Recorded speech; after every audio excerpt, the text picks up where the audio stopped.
အားလုံးပဲမင်္ဂလာပါဒီညဝิญဉ်ရေးရညစာကတော့လမ်းပေါ်မှာပဲစားရတော့မှာပေါ့နော်အဲ့တော့ဒီမှာ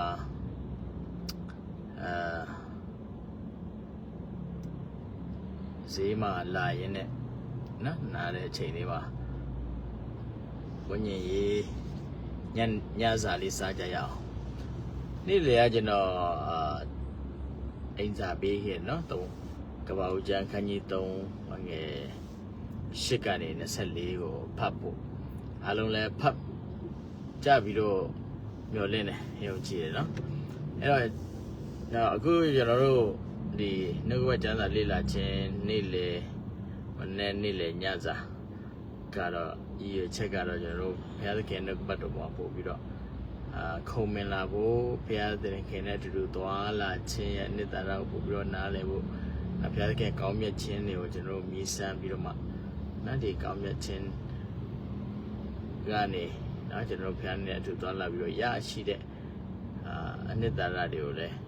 ကျွန်တော်တို့တက်တာမှာပြန်လည်ပြီးတော့နော်တကယ်လိုက်လျှောက်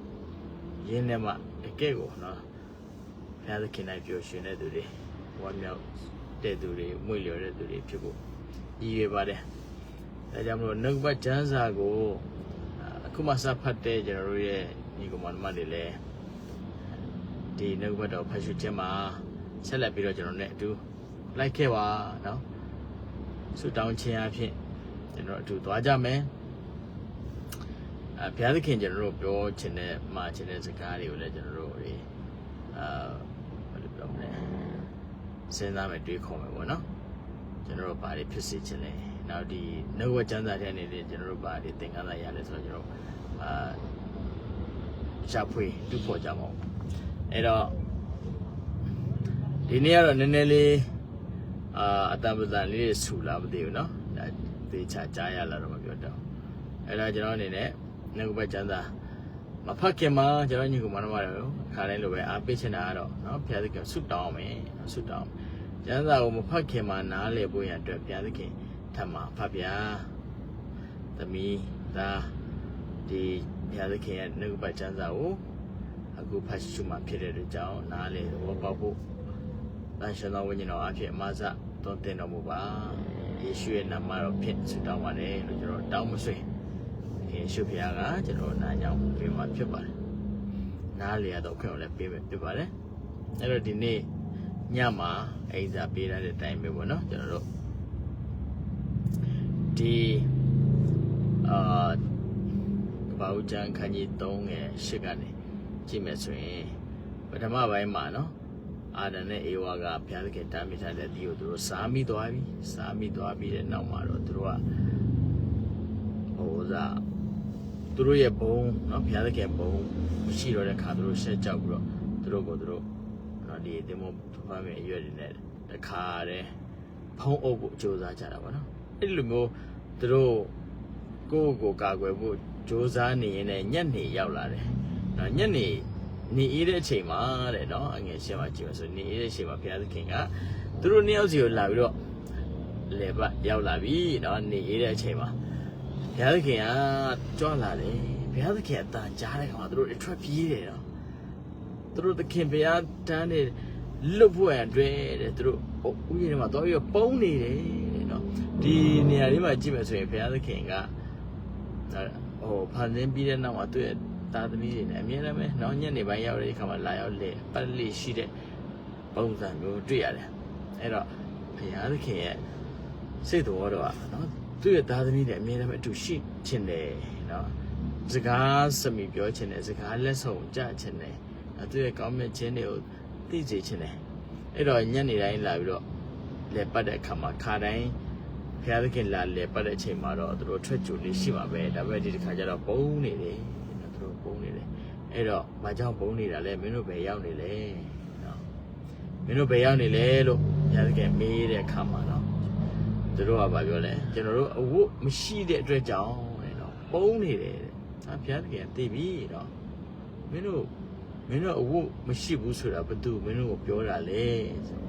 အဲ့ဒီခါမှာစတော့လာပဲနော်အာဒါကိုရောဖန်ဆင်းထားပြီးတဲ့ဒီမိန်းမပေါ့နော်ကျွန်တော်လာပြီးတော့အတီးကိုကျွေးလို့ကျွန်တော်စားမိပါတယ် အခါမိမောက်မေးတယ်မင်းအောင်ဆိုတော့ဟိုတော့ဖန်ဆင်းထားတဲ့ဒီမွေပေါ့နော်မွေကြောင့်ကျမစားမိပါတယ်ဆိုတော့တစ်ဆင့်တို့အပြစ်တွေတင်ကြတယ်အဲ့ဒီတော့ဒီမှာဆိုရင်ကျွန်တော်တို့ဗာတွေ့ရလဲဆိုတော့အပြစ်မဝင်ခင်တုန်းကဆိုရင်တော့တို့အပြစ်တယောက်တူနဲ့တို့အပြစ်တင်ခြင်းတွေမရှိဘူးဒီအာဒံဆိုလဲကြည့်လိုက်မဆိုရင်အရင်ကပြည့်စုံတယ်အေဝါကိုအရန်ချစ်တယ်နော်အေဝါကအသီးကိုယူပြီးတော့စားတဲ့အချိန်မှာ तू တိပြီ तू အေဝါရင်စားတဲ့အချိန်မှာဆိုရင်အေဝါရဲ့ကိုယ်ခန္ဓာဘုံမရှိတော့ဘူးဆိုတော့ तू တွေ့မှာပဲဒါပေမဲ့အေဝါသူ့ကိုလာပြီးတော့ကျွေးတဲ့အခါမှာ तू ကနော်ကျွန်တော်စဉ်းစားမိတာပေါ့နော်သူ့ရဲ့စိတ်ကူးထဲမှာတော့ तू တွေးမှာပဲနော်ဒီတယောက်တည်းကချစ်တယ်ဒီကဘာဦးကျန်ခန်းကြီးနဲ့နော်ဒီအစုံမိုင်းလေးမှာပြောထားတဲ့အတိုင်းဟိုတသားတယ်တကူတယ်နော်ဖြစ်တယ်ဆိုတာသူအမှသူတို့နှစ်ယောက်ကဘယ်လိုပြောမလဲ2 in 1နာဖြစ်သွားပြီအဲ့တော့ तू ကသူချစ်ရတဲ့သူ့ရဲ့ဇနီးကနော်ဘုရားသခင်ဘုန်းတော်ကွယ်ပြီးတော့မှသူ့စီကိုလာပြီးတော့အတီးကိုပေးတဲ့အချိန်မှာအဲ့ဒီအချိန်သူ့ရဲ့နှလုံးသားကဘုရားသခင်ရဲ့ချစ်ချင်းမေတ္တာတွေပဲရှိနေသေးတယ်သူ့နှလုံးသားမှာအာဂပေမေတ္တာအပြည့်အဝရှိတယ်အဲအာဂပေမေတ္တာတော့စွန့်လွတ်ခြင်းအနစ်နာခံခြင်းအသက်ပေးပြီးတော့ချစ်တဲ့အချက်ကသူ့မှာရှိသေးတယ်ကြောင့်သူဘာပဲဖြစ်နော်ဒီမိန်းမနဲ့အတူပဲငါသိမယ်ဆိုပြီးတော့နော်အဲ့ဒီစိတ်နဲ့သူကအဲ့အသီးကိုယူစားလိုက်တယ်လို့ကျွန်တော်တွေးမိတယ်ဒါပေမဲ့ခုနတော့သူစားလိုက်ပြီးတဲ့နောက်မှာတော့မဖြစ်လဲဘယ်အာဂပေမေတ္တာစွန့်လွတ်အနစ်နာခံခြင်းမေတ္တာတွေမတွေ့ရတော့ဘူးသူတို့ဘုရားခင်သူ့လာမယ်မင်းဘယ်ရောက်လဲဆိုတော့အမှသူ့မိန်းမသူအပြစ်တင်တော့တာပဲမိန်းမကလည်းမွေရအပြစ်တင်တယ်တစ်စင်းစင်းအပြစ်တင်ခြင်းတွေရောက်ရှိလာတယ်ဆိုတော့ကျွန်တော်တွေ့ရှိရတယ်အဲ့တော့အဲ့ဒီနောက်ပိုင်းမှာအပြစ်ဝင်လာပြီးတဲ့နောက်မှာနော်ပထမအဆုံးဘာကိုစပြီးတော့ဖြစ်လဲဆိုရှစ်ချင်းဖြစ်တယ်ပြီးတော့ကြောက်ပြီးတော့ဘုံရတဲ့ဖြစ်လာတယ်နောက်ပြီးတော့ဗာဆက်ဖြစ်တယ်တူနဲ့တူအပြစ်တင်ခြင်းတွေအမှစပြီးတော့ဖြစ်လာပြီးတဲ့နောက်မှာတော့ဘုရားသခင်ထံကနေစကားနားမထောင်တဲ့အတွက်ကြောင့်ကြိမ်ချင်းအမယ်မလို့ခံရတယ်ဘုရားသခင်ကမွေကိုဘယ်လိုကြိမ်လိုက်လို့ဆိုတော့မင်းတစ်သက်ပတ်လုံးမင်းကမြေကြီးနော်မြေမုံကိုပဲစားမယ်ဆိုပြီးတော့ကြိမ်လိုက်တယ်မိန်းမကိုလည်းဘယ်လိုကြိမ်လိုက်လဲတရားဆိုရင်နော်နာကျင်ချင်းဝင်တော့ခံရပြီးတော့တာဖွာရမယ်ဆိုတဲ့ကြိမ်ချင်းပြီးယောက်ျားကိုကြတော့မင်းချွေးမထွက်ပဲနဲ့စားမစားရဘူးနော်ပင်ပန်းစွာလှုပ်ဆောင်ပြီးတော့မှအစာစားရမယ်ဆိုပြီးတော့ဘုရားခင်သူကြိမ်တယ်နောက်ရဲအချင်းတွေစပြီးတော့မလဲအရင်တော့ဆိုကဘာမျိုးမဆူးပင်မရှိဘူးဒါပေမဲ့အပြည့်ဝင်လာပြီးတဲ့နောက်မှာဆူးပင်တွေဘုရားခင်ပေါ့ရောက်စီခဲ့တယ်ဆိုတော့ကျွန်တော်တွေ့ရှိရတယ်အဲ့တော့ဘုရားသခင်စကားကိုတစ်ချက်ကလေးနားမထောင်လိုက်ခြင်းဟာဆိုရင်ဘဝတစ်သက်တာလုံးအတွက်ပြန်လဲပြီးတော့ပြုတ်ပြင်လို့မရတဲ့အမအကြီးကိုလုံမိသွားတယ်တကဘာလုံးကဒီအပစ်တွေကိုကြာရောက်ခဲ့တယ်ဆိုတော့ကျွန်တော်တွေ့ချင်တယ်သူတို့နှစ်ဦးရဲ့ရွေးချယ်မှုမာယွင်ခဲ့တဲ့အကြောင်းပေါ့နော်ဒါကြောင့်မို့ဘုရားသခင်ကျွန်တော်ဖန်ဆင်းရပါပြီလေရွေးချယ်မှုတွေပေးထားပြီးသားပဲကဲကိုရွေးချယ်တဲ့အပေါ်မှာကိုရဲ့ကောင်းကြီးမင်္ဂလာအမင်္ဂလာဆိုကျွန်တော်ခံစားရမှာဖြစ်တယ်ဒါကြောင့်မို့ဒီနေ့နော်ဒီညစာလေးကတော့ကျွန်တော်တို့ဘုရားသခင်ကျွန်တော်တို့ရွေးချယ်ခိုင်းတဲ့ရွေးချယ်ပိုင်ခွင့်ကိုကျွန်တော်အလွဲသုံးစားမလုပ်မိဘူးပေါ့နော်အဲ့တော့ဘုရားသခင်စကားကိုနားထောင်ပြီးတော့မှဘုရားသခင်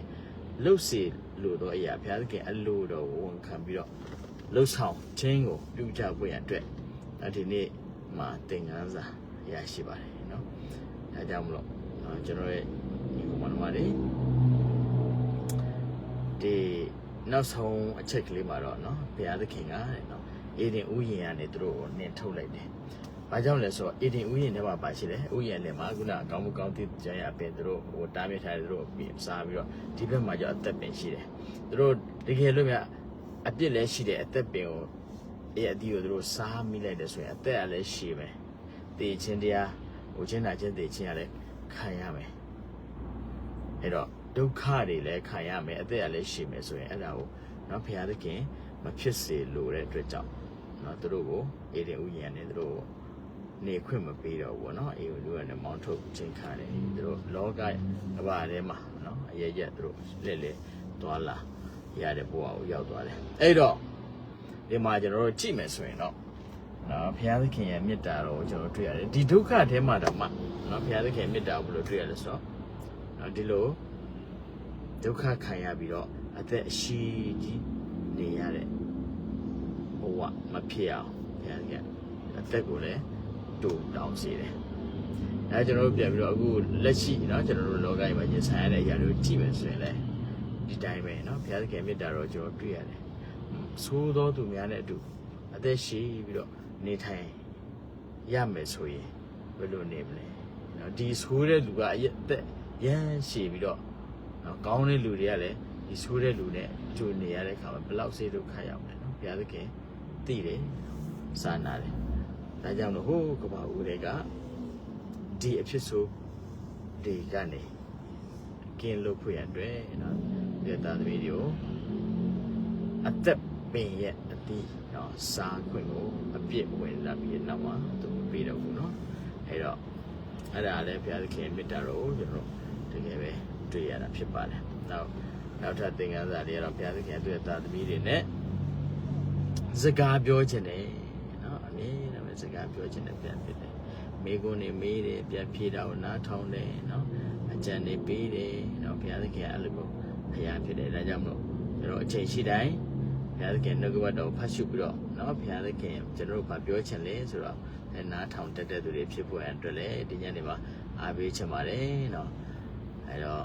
ဆုတောင်းချက်တွေရှိမယ်ဆိုရင်လည်းနော်ကျွန်တော်ရဲ့ဒီ check box လေးထဲမှာရေးထားလို့ရပါတယ်ခဏလေးကျွန်တော်တို့ဒီညစာအတွက်အပိတ်လေးဆုတောင်းကြပါစို့အထက်ကောင်းမွန်နိုင်ရှိတော်မူသောဖခင်သခင်ဒီညကိုရရဲ့နှုတ်တော်ကိုအထူးတပါလေးလာခွင့်ရတဲ့ကိုရကျေးဇူးတင်နေပါကိုရနှုတ်တော်အထက်မှာပါရှိတယ်မယ်အဲ့နဲ့အေဝါကြရှုံးခြင်းမှာဆိုရင်သခင်ပြရဲ့ရွေးချယ်ပိုင်ခွင့်ကိုတို့အလွယ်သုံးစားလုပ်ခဲ့တဲ့ကြောင့်တို့ရှစ်ကြောက်ခြင်းပုံရှောင်ရခြင်းတွေရှိလာခဲ့တယ်ဒီအရာတွေပေါ်မှာကျွန်တော်တို့လေ့လာသင်ကြားရတဲ့အတိုင်းကျွန်တော်တို့ရဲ့တက်တာမှာလည်းကိုရပေးထားတဲ့ဒီရွေးချယ်ပိုင်ခွင့်တွေကိုမမှန်ကန်ကန်ရွေးချယ်ဆုံးဖြတ်နိုင်ဖို့ကိုရောအလိုတော်ကိုပုံမွေးဝန်ခံတတ်တော်သားသမီးတယောက်စီဖြစ်ဖို့မှသာပုံပြပါအခုချိန်မှာနှုတ်ဘက်ကျမ်းစာကိုစတင်ဖတ်ရှုတဲ့ကိုရသားသမီးများကိုလည်းနှုတ်ဘက်တော်ကိုနားလေသဘောပေါက်ရတော့ခွင့်ကိုရရှင်ဝေဒနာတော်ပါပါအဲ့တော့ပြမြောက်ခွင့်လို့စတောင်းတာနာညောင်းပေးပါတပါးရီသားသခင်ခရစ်တော်နာမတော်ကြွေရည်သေးလေးမြတ်စွာစတောင်းတနာကမာပါပြသခင်အာမင်အားလုံးပဲမင်္ဂလာညလေးပါဘုရားသခင်ကြောဝါသောကောင်းမှုတော်ချပေးပါစေ